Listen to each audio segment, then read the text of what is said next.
how's it going? Kevin Cleary here with a knife video for you. Today I want to talk about the knife community. I want to talk about what kind of community it is, and specifically I want to talk a little bit about racism within the community and even apply some of the thinking that I have to Greg Medford and the whole thing that kind of blew up at Blade Show and how different companies responded to that and whether that was a good way for them to respond. Okay, so let's go ahead and get into this. The first thing that I want to point out is there are definitely accusations out there. I think we've all heard the accusations. You know, Canada is a racist country. The U.S. is racist. The knife community is racist. The gun community is racist.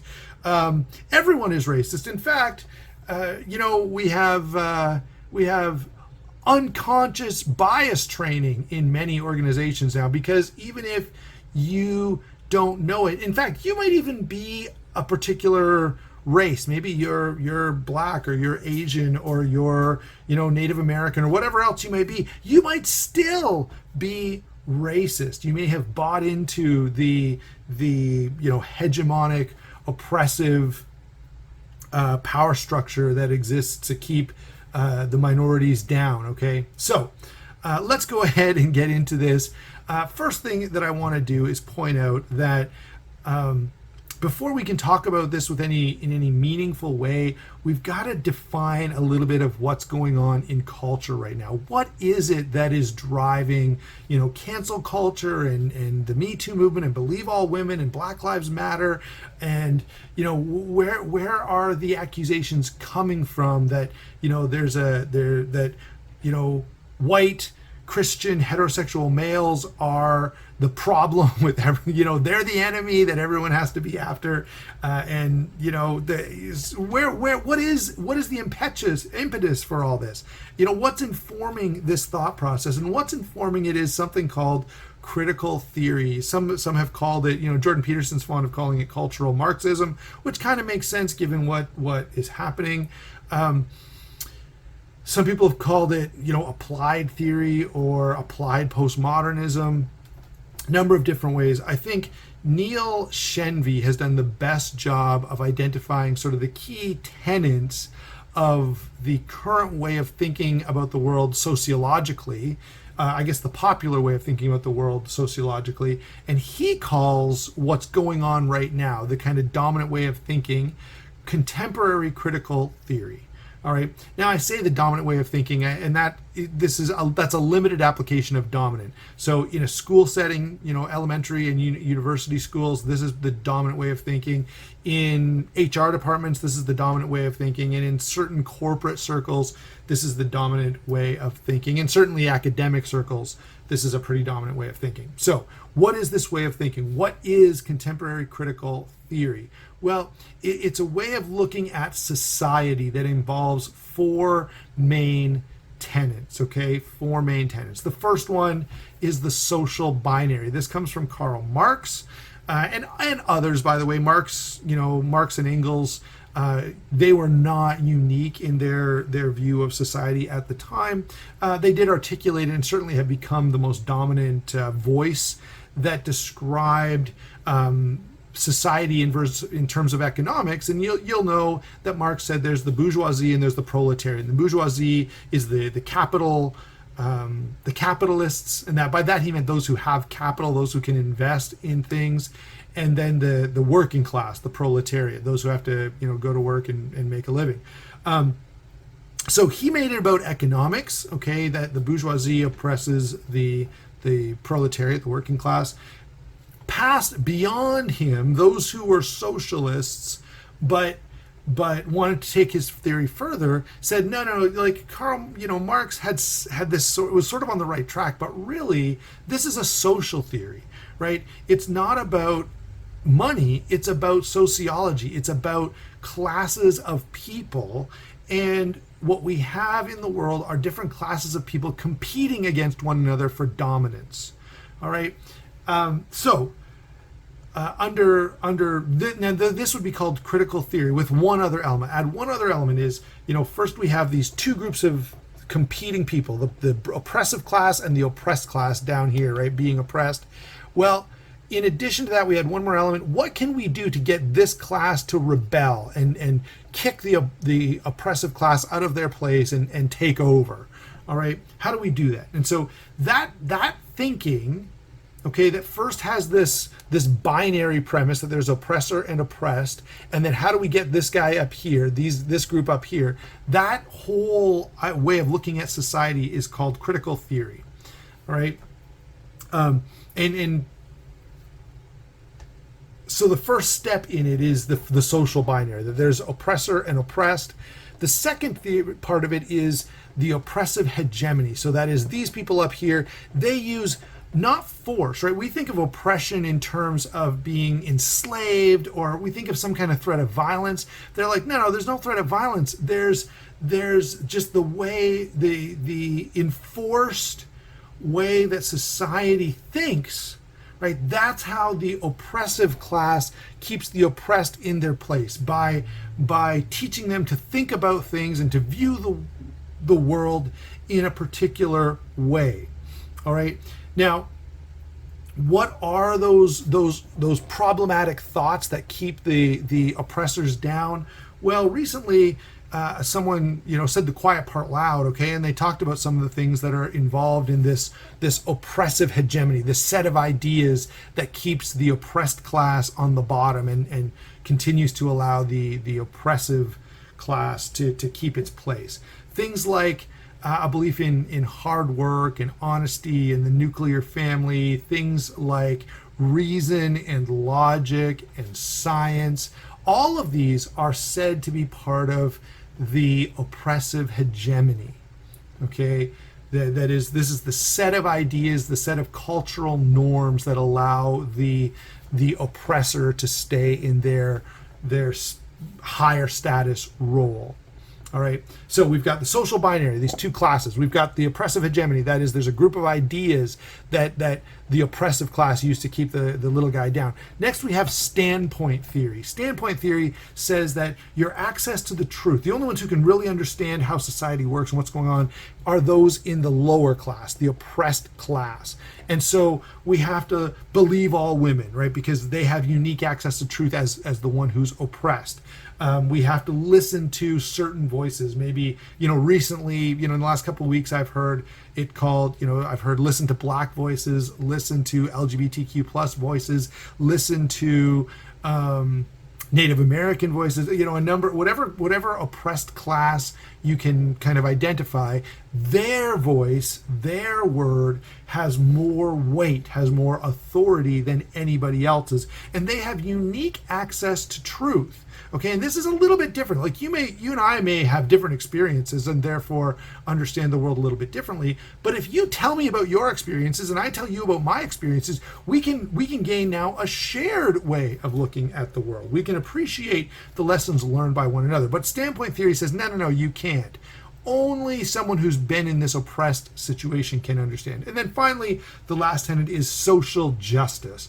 That is, guilt or innocent. Well, this is expressed a number of ways, but essentially social justice means the oppressive class is guilty, the oppressed class is innocent, and justice ought to be carried out by removing the oppressed class and removing the oppressive class and putting the oppressed in their place. That's justice.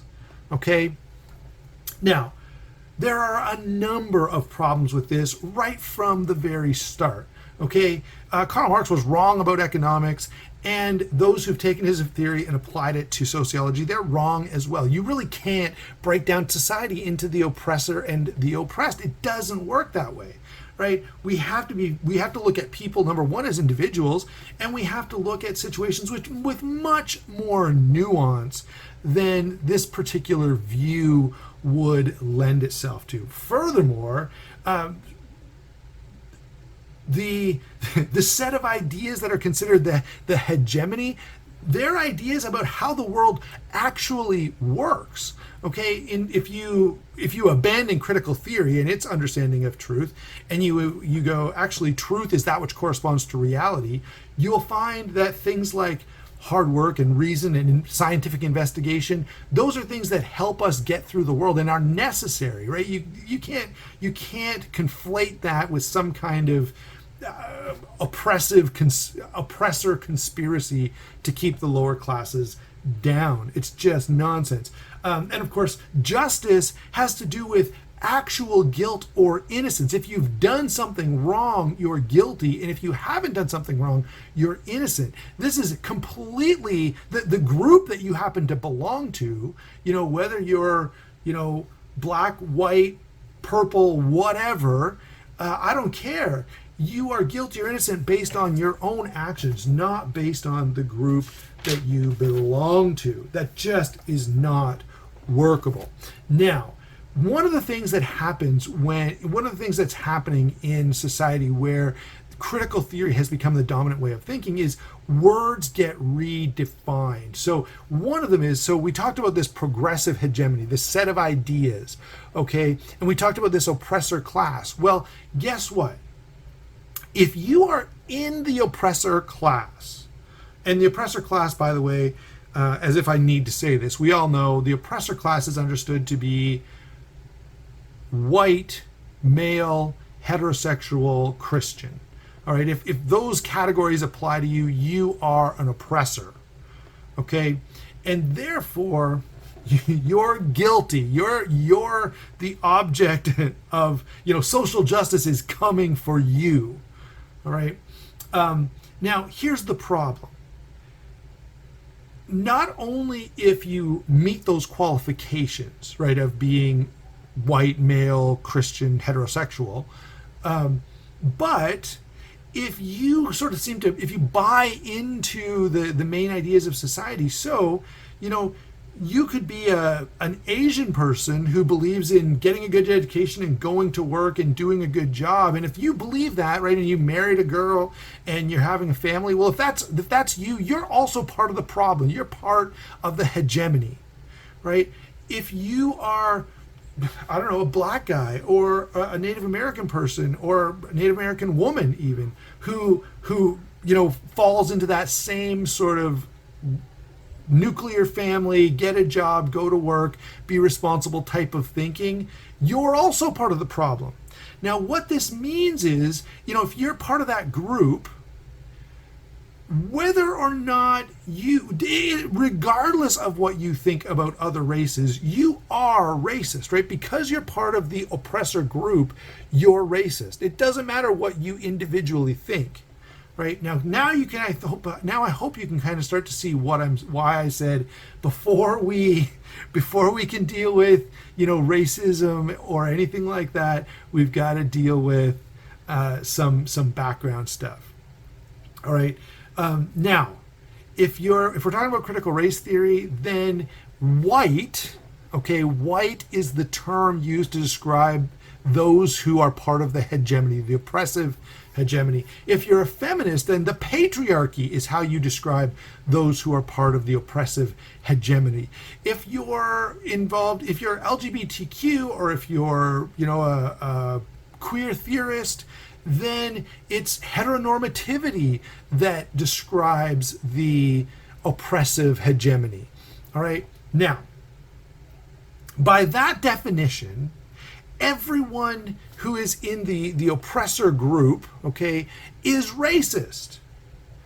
Because by the very virtue of you believing in these ideas like hard work and being on time and reason and linear thinking and math and this kind of stuff, you're part of the oppressor group. Now, by the way, notice, I want to make a little sub point here, and that is this. What I'm not describing here, what I'm not advocating for, is that people abandon critical theory in favor of postmodernism or humanism or modernism or materialism, right? That's not what I'm doing. I'm criticizing critical theory and pointing out the issues with it, but I have to be honest, my bias is I'm a Christian, and Christianity demands that we adopt a Christian worldview, and that excludes all others. Okay, so you can't be a Christian humanist or modernist or postmodernist or critical theorist.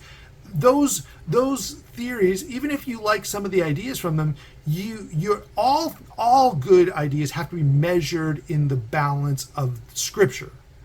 Okay? And so Christianity is its own worldview, exclusive of all others. Now, I know some of you watching this are not going to like that. That's fine. You don't have to like it. I'm just telling you how it is. And sometimes, like, if maybe you're not a Christian right now, but maybe someday down the road you think, there's something to this Christianity stuff. Maybe I'll convert. Well, when that time comes, I want you to understand, if it comes, that you're not just accepting a few key truths to add to your way of looking at the world. You must become a Christian, change your whole way of looking at the world. All right, sorry about that, guys. Rant over. I am a preacher. You got to forgive me for a little bit of this stuff. Let's get back to our main point here. So, is Greg Medford racist? Is the knife community racist and sexist, and patriarchal and, heteronormative and, I don't know, whatever other label you want to throw on it?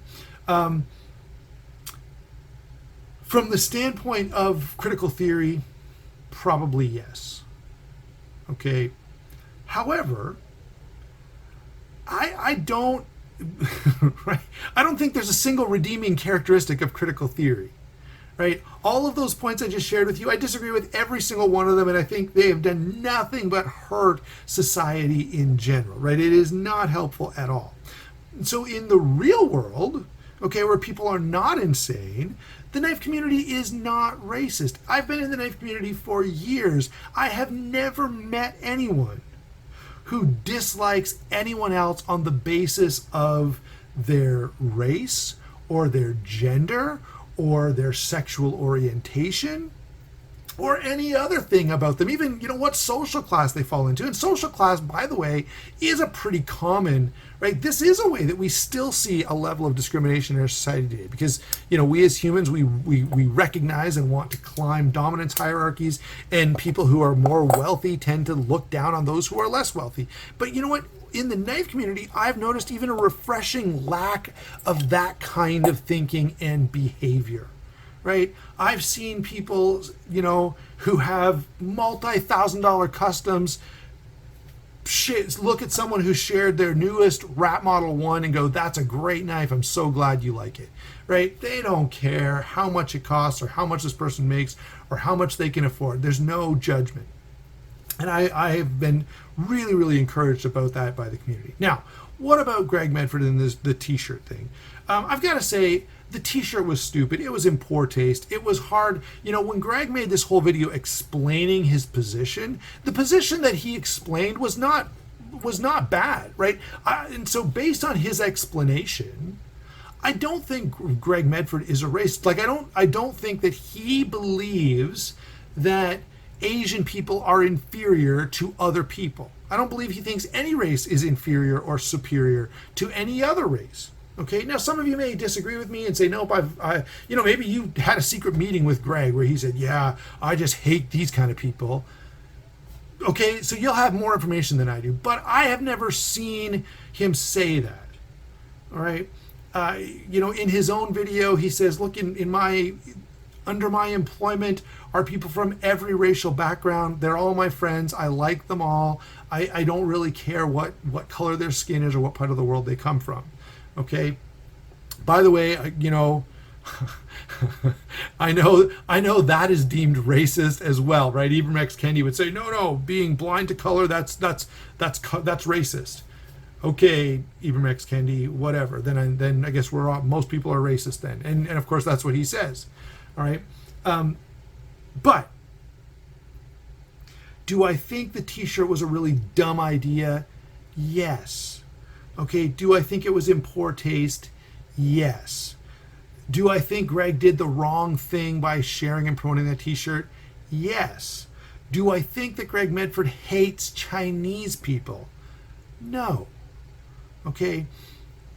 And I can add here, there are a couple of points. One, is Greg going to admit that? No. Because Greg Medford thinks he's in a war, and it's a war that I feel like I'm in too, right? We do need to be pressing back against these stupid ideas that I've just described that can fall under the banner of contemporary critical theory. It's a terrible theory. It's only going to result in harm and our society getting worse and worse and worse. And by the way, that's exactly what they want, right? The goal of contemporary critical theory is the fall of Western civilization, right? Because they believe that's the hegemony, right? The hegemony, I should say. So, do we need to be kind to people? Yes. Do we need to be considerate of the things that we say and the things that we post and things that we share? Yes. Right? Should we judge a book by its cover? No. Now, does it happen from time to time? Yeah. So let me give you one of my own experiences. So I lived in China for a while, and I used to have coffee 3 times a week with a gentleman. He was a great guy. We got to become really good friends, but he had escaped from Tiananmen Square and had some very strong views against the Chinese Communist Party. And I share his views. They are horrible. It's an absolutely wicked entity. The Chinese Communist Party is the equivalent of all the bad guys you've seen in all the movies. They are evil to the core. All right? Without a doubt. So I share that with Greg Medford. I share that conviction that they are absolutely evil. They are. However, I guess now not however, that view that I hold is informed by my time spent with my friend in China. Okay. Now, I have to tell you, I've got another friend who lived in Vancouver for a while. He said this to me. He said, "Kevin, I'm not racist." You always know when someone says that, they're going to say something problematic. But he said, look, I've been robbed 4 times downtown Vancouver by Asian gang members. And so if I see a bunch of, late teen, early 20-something Asians dressed a particular way walking down the street, I avoid them. And he said, I'm not going to stop. Because if it's the only way I can, based on my experience, that's a perfectly appropriate course of action. All right. Now, do I think my buddy who told me that story is racist? No. Okay. Because he doesn't believe that all Asian people are gang members, but given certain parameters, he is going to make a judgment call that is going to be wrong part of the time, by the way. But he said, he feels more comfortable making that judgment call and not getting robbed. Can I blame him for that? It's pretty hard to blame him, right? Okay, so I share those 2 stories because I wanted to kind of give 2 sides of a coin there and point out that, there may be times where we pass judgment based on external factors that are totally understandable. All right, now, let's get back to our final conclusion. All right. The ideas that I described, first of all, they're horrible ideas. They're being promoted in schools, right? The educational institutions are largely, especially the humanities, anything associated with sociology, they adopt Marxist thinking as a basic premise, right? There's no questioning that there's this power structure that exists in society. And so anything that grows out of that is going to be problematic, all right? Sadly, this is even becoming a problem within STEM fields where you would go, this seems like nonsense, okay? But sure enough, it's a problem, okay?